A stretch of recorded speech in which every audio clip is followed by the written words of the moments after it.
결혼이 긍정적인 결과만을 가져오는 것은 아닙니다. 때로는 개인적인 이유, 사회적인 배경 또는 예상치 못한 문제들로 인해 결혼을 반대하는 상황이 발생합니다.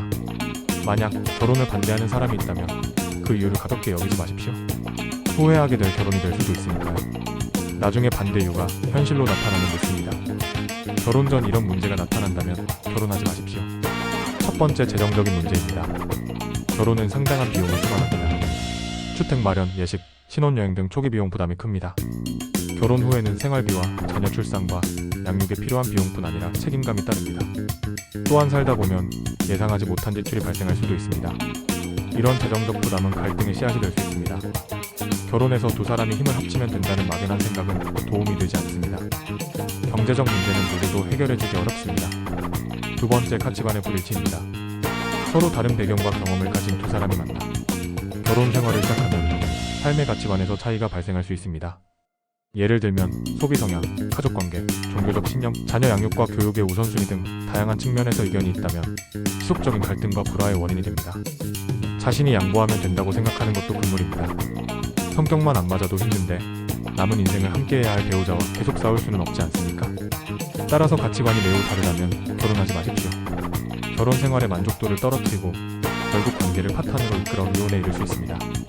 세 번째, 가족 간의 분위기와 카풍도 주요 원인 중 하나입니다.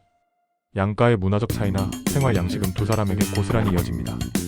여기서 오는 차이는 생활 곳곳에서 나타납니다.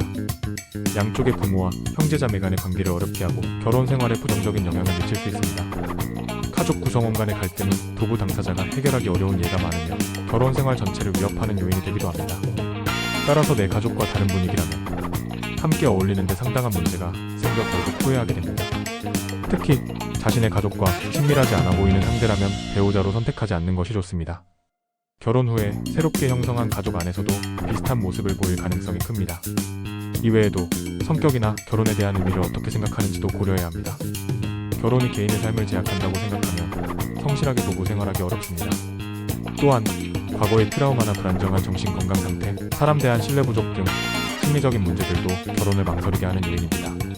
특히 결혼하고 싶은 당사자가 아닌 제3자가 볼 때 두 사람이 어울리지 않다고 말한다면 그 이유를 경청해보세요. 개인은 자기 객관화가 되지 않아 스스로 어떤 사람인지 어떤 상대와 잘 맞는지 모를 수 있기 때문입니다. 결론적으로 결혼을 반대하는 이유는 다양하지만 간과해선 안 됩니다. 재정적인 문제, 가치관의 불일치, 가족 간의 갈등, 성장, 배경, 심리적인 문제 등 결혼에 걸림돌이 되는 의견이 있다면 그 이유를 신중하게 고려하십시오. 결혼은 해도 후회하고 안 해도 후회한다는 말이 있다고 하고 나서 후회한다고 하지 마십시오. 후회할 일이라면 가지 않는 것이 상책입니다. 결혼은 매우 신중해야 합니다. 개인의 남은 인생을 송두리째 바꿀 정도로 위기가 찾아올 수도 있기 때문입니다.